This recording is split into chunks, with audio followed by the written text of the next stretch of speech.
La pierre est une pierre précieuse, naturelle, mais qui est pure. Donc ça reste toujours, tu as un doute. C'est pour ça qu'on arrive au microscope. Le microscope, c'est un outil un peu plus sophistiqué. Et comme je te disais, que là, nous avons ce robot-là qui nous permet de fixer la pierre. Que même les plus grands, il y a beaucoup de laboratoires très grands dans le monde qui n'ont pas ce robot. Donc ce qu'on fait là, c'est qu'on va voir, il nous permet d'avoir plus de grandissement. Et ce microscope-là, chez nous, on l'utilise parce que pour une raison didactique, c'est-à-dire pour qu'il y ait des gens, que ce soit des élèves ou des spectateurs qui peuvent suivre avec nous ce qu'on voit. Donc là, on voit très clairement, effectivement, l'apparition de plusieurs inclusions dans l'écran, hein? Ce qui prouve que la pierre est naturelle. Donc on va voir les autres pierres.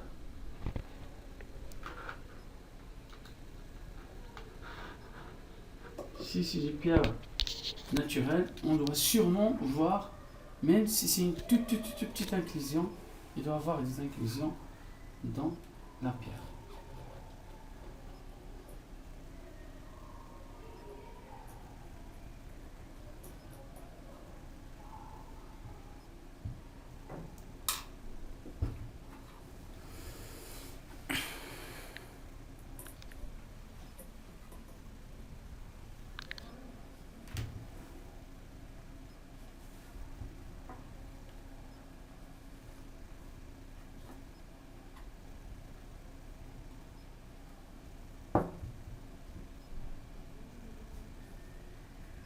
Une fois la pierre est bien placée sur le microscope, on dimensionne la pierre. On peut changer sa position pour la voir de différents angles. Qu'est-ce qu'on remarque? Rien. Donc la pierre est sans aucune inclusion. C'est après avoir expertisé la pierre avec un microscope d'agrandissement de 30 fois, 40 fois ou 80 fois, il n'y a rien, c'est sûr que c'est une pierre. Hein? Fausse.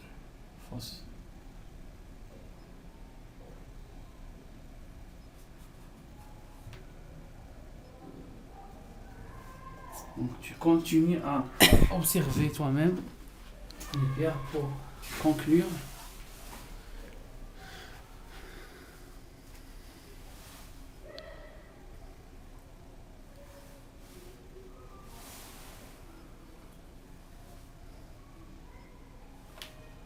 Des pierres naturelles qui seront comme ça, avec cette clarté, et seront très très rares, et sûrement tu trouves quelque chose à l'intérieur.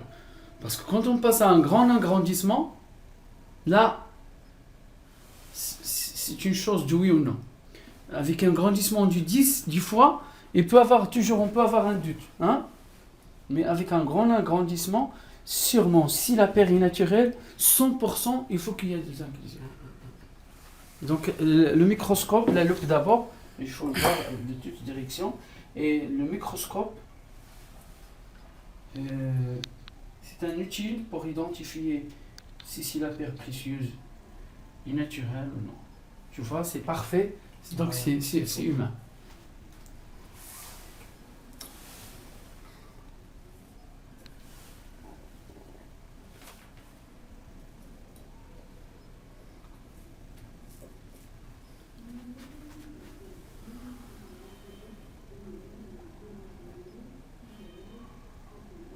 Rien.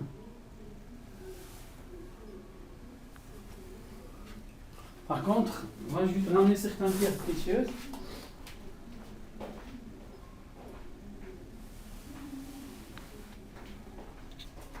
Comme on a vu hier, pour l'émeraude qu'on a remarqué, qu'on a observé, on a vu avec le microscope et on a vu avec plusieurs instruments. Maintenant, tu l'observes avec le microscope, ça c'est une émeraude, et tu vas voir la grande différence entre ces pierres-là qui sont industriels.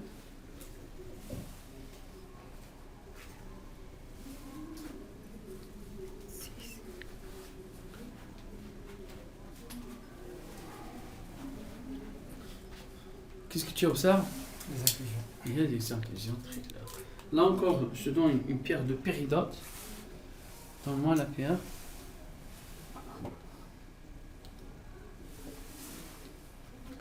La pierre du péridote. D'abord, je vois que on vient observer c'est un grandissement. Il faut faire un peu bouger. Là, Qu'est-ce qu'on remarque? Tu remarques quelque chose à l'intérieur? Si c'est pas encore clair, on fait l'autre côté. Rama. Qu'est-ce que tu vois? Ah, Les inclusions. Il y a des inclusions très claires. Donc tu vois la différence entre une pierre. Avec le nu, on peut faire la confusion entre les pierres qui sont esthétiques, synthétiques ou fausses ou vraies. Mais avec l'agrandissement, on voit la différence. C'est très clair, hein?